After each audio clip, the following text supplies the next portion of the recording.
some incredibly world-class speakers amongst us, and which is, in fact, all of us that are here today. And notably, who are going to start this off is, we all know him as a good friend of Mike Smith. He needs no further introduction than that, as well as Simon Boxer, who is another major campaigner in fossil fuels, is a great head for alternative energy. And then of course we have Bunny, that will kind of help to create our launch for the rest of this festival.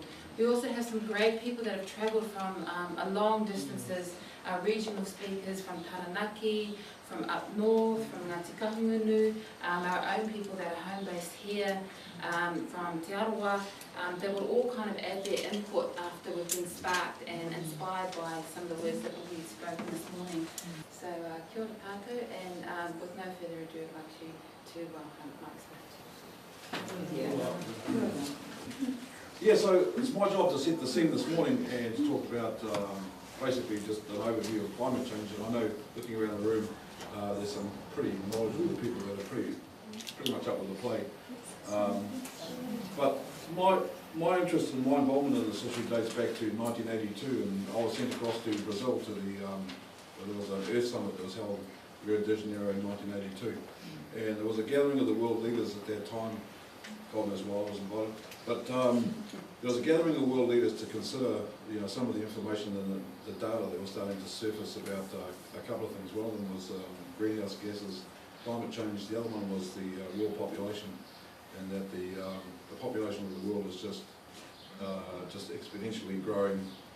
With each decade it's doubling, and it was getting to the point where scientists were saying, well, there's just not enough to go around. Basically, the world resources are just under so much pressure that there's not enough.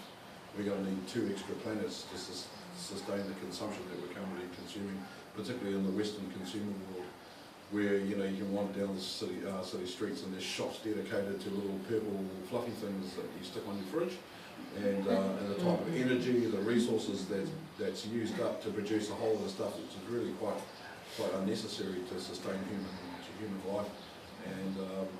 And so they were addressing those types of problems. And at the time, I guess where my head was at was as a land rights activist and trying to asking the question, well, basically, what's happened to our land?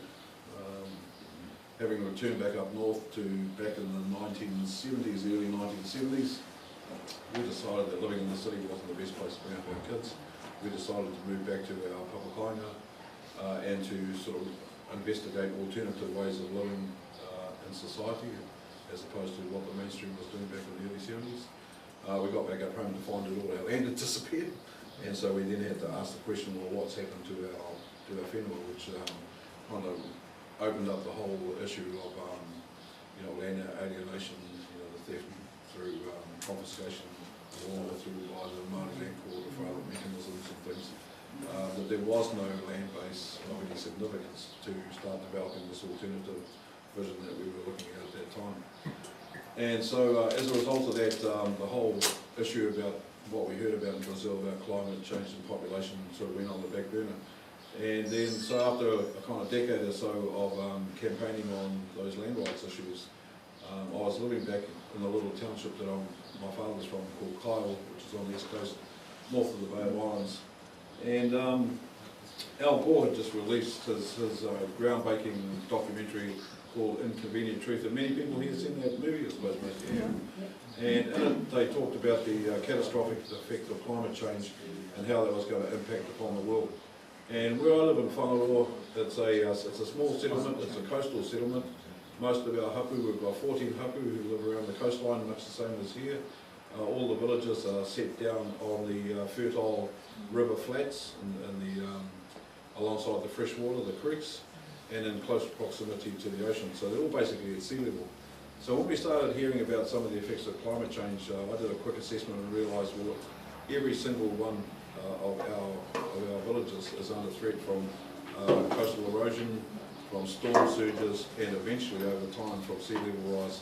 Although we don't have to wait for the predicted meters of sea level rise, the sort of superstorms that are likely to come out of the tropics and the increasing numbers of those is going to erode our coastal lands. So it became obvious, like, well, what are we going to do with 14 communities, our urupas, which are likely to become submerged, and so it obviously seemed to shove it down our spines at that time. Having seen that documentary, which was focused on international perspective on climate change, we were asking ourselves the questions, how is that going to affect us here in Aotearoa? So me and my partner, we shot out and we spent the next 12 months visiting various Māori communities around the country with our cameras and things, and we recorded some of the changes that people are already starting to observe in their own areas. And we returned back to Kyle in 2004, just in time to be hit by a superstorm that had blown in. Because as the world's atmosphere heats up, essentially the tropics just get wider. So we've lived in a subtropical zone here in Aotearoa, but the tropics are coming down to meet us in a sense. As the climate warms up, the tropics just become bigger. And that belt where the tropical storms are created, the tropical cyclones, means that we are going to be increasingly in the path of these superstorms, particularly the east coast, because they tend to come down and they drift down the east coast. They hammer the Coromandel Peninsula and they hit you fellas here pretty hard as well. These massive rain events where you get deluged by storms and floods and things like that. They told us it was a once in 100-year storm, and less than 100 days later we had another one of equal severity. And now they're saying that the whole town of Kyle is not viable to be where it is anymore. We're going to have to relocate our whole town and find somewhere else to go. And so this affects not only the township, the commercial district, but every single one of our villages right around the coast is in the same kind of predicament. So all of a sudden this issue of climate change and some of the predicted outcomes became very, very real to us. And it wasn't something that was coming in 10 or 50 or 20 years' time. It was something that we believe is starting to happen to us now and is affecting us now. So storms is one, storms and those catastrophic weather events is one of the aspects of it. But when we started making a little documentary about it, we came down and spoke to the scientists, the meteorologists, the chief meteorologist based in Wellington. We talked to climate scientists at Niwa and Wellington, and they began to spell out what it was going to look like in their projections and their computer modelling and stuff.